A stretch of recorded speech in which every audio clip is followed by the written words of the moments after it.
Hello friends, हम यहाँ एक ऐसा एक क्वेश्चन देखने जा रहे हैं जो मैथमेटिक्स का है।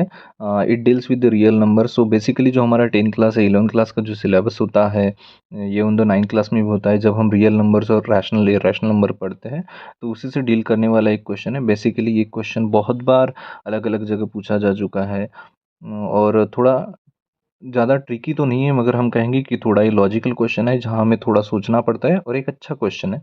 ओके, सो बेसिकली जो क्वेश्चन हमें दिया गया है वो क्वेश्चन बहुत बार स्टूडेंट्स ने पूछा भी है। उसका सॉल्यूशन भी इंटरनेट पे अवेलेबल है। कहीं रेफरेंसेस में आपको मिलेगा, या फिर आपको यूट्यूब के चैनल्स पे भी अलग अलग यूट्यूब वीडियोस में भी मिल सकता है।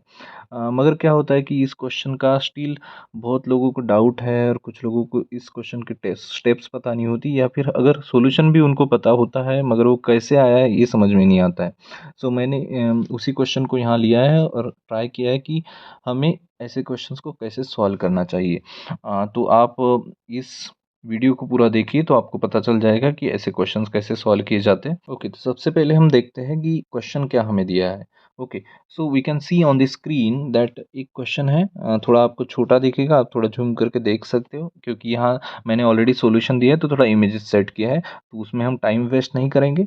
हमें इंपॉर्टेंट है इस क्वेश्चन का सॉल्यूशन देखना, ये नहीं कि वीडियो में इमेज कैसे लगाया है और कैसे क्या नहीं है, छोटा दिख रहा है बड़ा दिख रहा है। You can zoom it, you will going to get the proper question and all. Okay fine. So हम देखते हैं, इसमें लिखा है A B C are positive rational numbers. A B C are क्या है? पॉजिटिव रैशनल नंबर्स है। ये proves root B is equal to C plus root D, ऐसा एक कंडीशन दी है। ओके, अगर ये दोनों कंडीशन हमें दिए, a B c and d are the positive rational numbers, and another is that a plus root B is equal to C plus root d. अगर ऐसा हमें दिया है तो हमें शो करना है कि एक तो ए और सी क्या हो सकते हैं? इक्वल हो सकते हैं, या बी और सी इक्वल हो सकते हैं, या फिर बी और डी दोनों क्या हो सकते हैं? स्क्वेयर्स ऑफ रैशनल नंबर हो सकते हैं। इसका मतलब बी और डी क्या हो सकते हैं? रैशनल नंबर के स्क्वेयर हो सकते हैं। ओके, तो हमने इस तरह से क्वेश्चन तो पढ़ लिया है, मगर क्वेश्चन का सीधा सा हिंदी में सरल अर्थ होगा, ए बी सी और डी ये चार रैशनल नंबर्स हमें दिए हैं, पॉजिटिव है, और उनका रिलेशन हमें दिया है A plus root B equal to C plus root D. Okay, तो अगर ऐसा हमें कंडीशंस दिया है तो फिर हमें प्रूव करना है ए और सी, या फिर बी और डी इक्वल होगा, और बी और डी ये दोनों क्या होंगे? किसी भी रैशनल नंबर्स के क्या होंगे? स्क्वायर होंगे। तो मैंने सॉल्यूशन पेपर पे सॉल्व करके यहाँ दिया है। I will going to explain that solution step by step, तो आपको पता चल जाएगा कि ये क्वेश्चन एक्चुअल में कैसे सॉल्व किया है, और आपको इजीली ये क्वेश्चन सॉल्व करते आएगा। ओके, वीडियो थोड़ा लंबा लग सकता है आपको, मगर बहुत ज़्यादा लंबा नहीं होगा। मगर इस क्वेश्चन का आंसर आना हमें इम्पोर्टेंट है, बिकॉज क्या होता है कि इस क्वेश्चन का सॉल्यूशन तो आप बहुत जगह देखोगे। कुछ कुछ जगह तो सॉल्यूशन पूरा कॉपी किया होगा, ऐसे आपको लगेगा। मगर हमें पता नहीं चलता है वो सॉल्यूशन या उस क्वेश्चन को कैसे सॉल्व किया गया है। तो मेरा यहाँ ट्राई यही रहेगा कि हम इस क्वेश्चन को कैसे सॉल्व करें। ओके, तो इसलिए हम अभी इसके सॉल्यूशन के ऊपर फोकस करेंगे। ओके, यहाँ मैंने सॉल्यूशन को अब थोड़ा जूम कर दिया है, जिसके कारण आपको थोड़ा ईजी जाएगा कि हमने लिखा क्या है और उसको कैसे सॉल्व किया। ओके, तो सबसे पहले मैं प्रूफ में गिवन वाला स्टेप लिख देता हूँ। A B c and d are the positive rational numbers, obviously they will be the positive rational numbers, means positive होने वाले। ओके, उसके बाद हम देखने वाले हैं कि यहाँ अनदर जो कंडीशन हमें दी थी वो थी A plus root B equal to C plus root D. Okay fine, तो इतना तो हमें गिवन है। अब हमें प्रूव करना है दो टाइप से, यानी दो केसेस हमारे पास हो गए। एक तो केस ए हो सकता है कि अगर दोनों कंडीशन ऊपर दी है तो ये तो ए इक्वल टू बी सी हो सकता है, या फिर बी इक्वल टू डी हो सकता है, या फिर b and d are square of rational number. B और डी दोनों रैशनल नंबर के स्क्वेयर्स हो सकते हैं। तो सबसे पहले हम देखेंगे पहला वाला केस, जहां हमें प्रूव करना है A equal to C and B equal to D. Okay, तो हम कंसिडर कर लेते कि अगर ए इक्वल टू सी है तो बी इक्वल टू डी हमें मिलना चाहिए, या फिर अगर हम b equal to d already equal है तो ए इक्वल टू सी हमें मिलना चाहिए। तो मैंने देखो केस वन में ऐसे ही लिखा है, so you can see here. Okay, so now equation को हमने लिया है गिवन से। ओके, सो ये गिवन से लेने के बाद अब देखो, और हम सपोज करते हैं शुरुआत में कि अगर हमें क्या दिखाना था, हमने देखा कि इनिशियली हमें बी इक्वल टू डी और ए इक्वल टू डी दोनों, ए इक्वल टू सी दोनों एक साथ में इक्वल होना चाहिए। तो इसलिए हमने सबसे पहले क्या लिया, मैंने सपोज कर लिया कि बी इक्वल टू डी है, यानी बी और डी दोनों इक्वल है। अगर वो दोनों इक्वल है तो उनके रूट्स भी इक्वल होंगे, यस ऑब्वियसली। अब मैंने क्या कर दिया, जो मेरा पहला इक्वेशन है उसमें मैंने बी का वैल्यू सब्स्टिट्यूट करके लिख दिया ओके, डी की जगह मैंने लिख दिया रूट बी। सो अब रूट बी कैंसिल हो जाएगा, जीरो हो जाएगा, तो हमें मिलेगा a equal to c. Means जब हमने b equal to d suppose किया था तो हमें मिला ए इक्वल टू सी। ये सिमिलरली अगर हम बी इक्वल टू डी, इसका मतलब है बी इक्वल टू सी है तो हमें मिला ए इक्वल टू सी। अगर हम b equal to d, sir अब फिर आपने बी इक्वल टू डी ही क्यों लिया, ए इक्वल टू सी भी ले सकते थे। हाँ ले सकते थे, और इसलिए अगर हम ए इक्वल टू सी लेते तो हमें मिलता बी इक्वल टू डी। इसका मतलब हमारे पहले केस का आंसर तो सही हो गया कि अगर पहले कंडीशन हमें दी है, अगर हम कोई भी एक pair b equal to d equal लेते तो हमें ए इक्वल टू सी मिलेगा, या फिर ए इक्वल टू सी लेते हैं तो बी इक्वल टू डी मिलेगा। Okay fine. तो पहला तो केस इजी था। अब सेकंड केस में हमें दिखाना है कि बी और डी इस रैशनल नंबर के स्क्वेयर्स हैं। तो सेकंड केस के लिए अब हम लेंगे a is not equal to, यानी सपोज हम करते हैं कि a is not equal to c और b is not equal to D. Okay, जो हमारे पहले केस में हमें मिला था वो नहीं मिला है। अगर वो हमें यानी ए इक्वल टू सी और बी इक्वल टू डी हमें नहीं मिलता है तो हमें दूसरी कंडीशन क्या मिलनी चाहिए, बी और सी दोनों क्या, बी और डी क्या है, किसी भी रैशनल नंबर के स्क्वायर है। तो उसके लिए हम देखते हैं अब यहाँ ये a is not equal to c और b is not equal to d अगर हमने ले लिया तो यहाँ से मैं क्या करता हूँ, ए इज नॉट इक्वल टू सी वाला कंडीशन मैंने ले लिया। ओके, आप देख सकते हो ए इज नॉट इक्वल टू सी वाला कंडीशन लेने के बाद अब क्या हो गया, यहाँ मैंने सपोज किया कि ए इज ग्रेटर देन सी। इसका मतलब है ये जो नंबर है, ये जो रैशनल नंबर है वो सी से कैसे होगा, बड़ा होगा। इसका मतलब सी में अगर हम कुछ के कांस्टेंट जैसा कुछ ऐड करेंगे, नहीं यहाँ एक अनदर रैशनल नंबर हम ऐड कर देते, कोई छोटा सा पॉजिटिव नंबर है जो हमने सी में ऐड किया, तो हमें क्या मिलेगा, ए मिलेगा। आप ए इक्वल ए स्मॉलर देन सी भी ले सकते हो। जरूरी नहीं है कि हर बार आपको ए को सी से बड़ा ही लेना है, आप ए को सी से छोटा भी ले सकते हो। अगर छोटा लोगे तो फिर क्या होगा, C is equal to A plus. तो मैंने ए वाला कंडीशन टेक किया है, कौन सा, A is equal to C plus K. Okay, अब हमारा पहला इक्वेशन हम देखते हैं। तो हमारा पहला इक्वेशन क्या था, ए था, ऊपर लिखा है इक्वेशन नंबर 1 में A plus root B equal to C plus root D, ये हमें गिवन भी है। अब हम क्या करेंगे, अब मैंने ए वाला कंडीशन लिया है तो इसके कारण अब ये वाला कंडीशन लेने के कारण मैं ए की जगह वैल्यू पुट कर दूंगा सी के।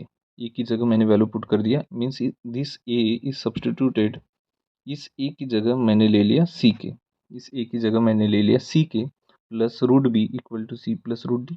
अब सी सी कैंसिल हो गया, दोनों साइड में इक्वल सी है, तो क्या बचा हमारे लिए, k plus root B equal to root D. अब देखो भैया, के तो रैशनल नंबर है और ये रूट बी है और ये रूट डी है, तो हम क्या कर सकते हैं अब इस साइड में। अब देखो इस साइड में हम जाएंगे तो हमें पता चलेगा कि ये जो रिलेशन हमें मिला था, क्या रिलेशन था हमें मिला हुआ, k plus root B equal to root d. इसको हम क्या कर देंगे, स्क्वेयरिंग कर देंगे।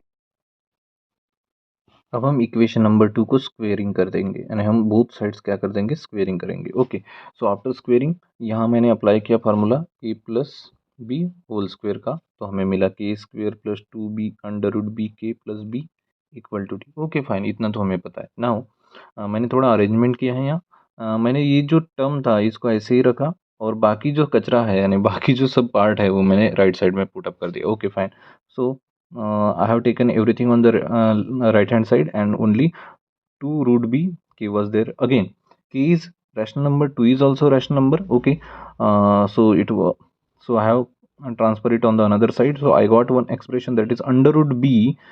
Yes, मुझे जो expression मिला that was under root b equal to d minus b minus k square upon 2k. Okay, since a b, what are these, since you can see here, since a b k, okay,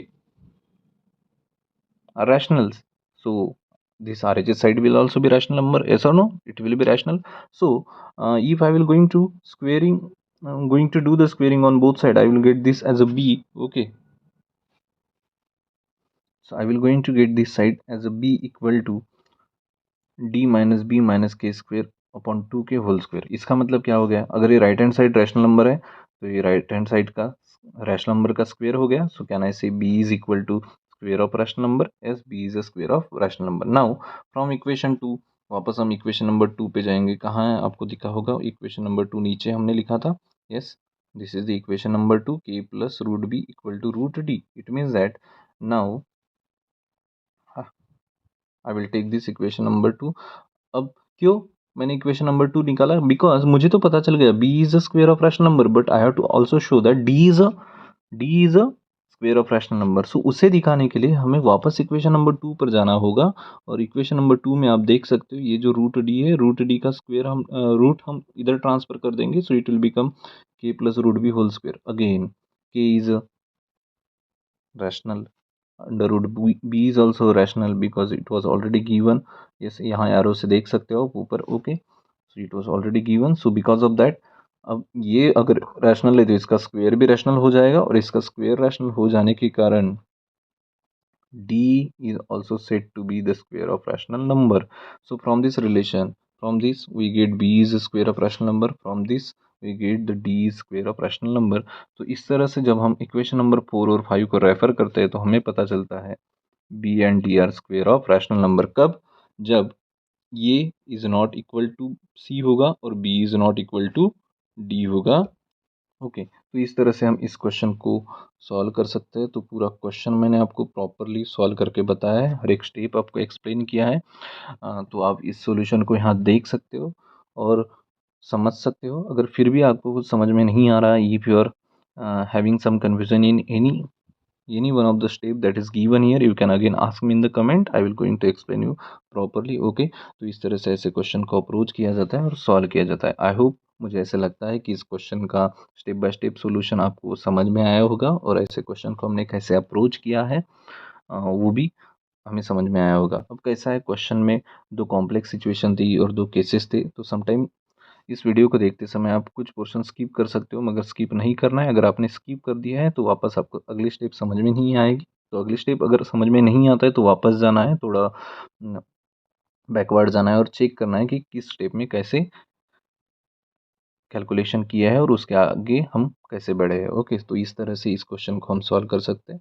I hope ये video अगर आपको पसंद आया होगा, अच्छा लगा होगा, इस सॉल्यूशन अगर आपको समझ में आया होगा, तो इस वीडियो को आप शेयर करिए, इस चैनल को सब्सक्राइब करिए और ज़्यादा से ज़्यादा लोगों तक पहुंचाइए। और जो भी बच्चे और स्टूडेंट्स लोग बोर्ड की एग्ज़ाम की तैयारियां कर रहे हैं, उनको अभी से ही ऑल द बेस्ट है, और उनके कुछ भी डाउट्स होंगे किसी भी सब्जेक्ट के, सो दे कैन आस्क मी।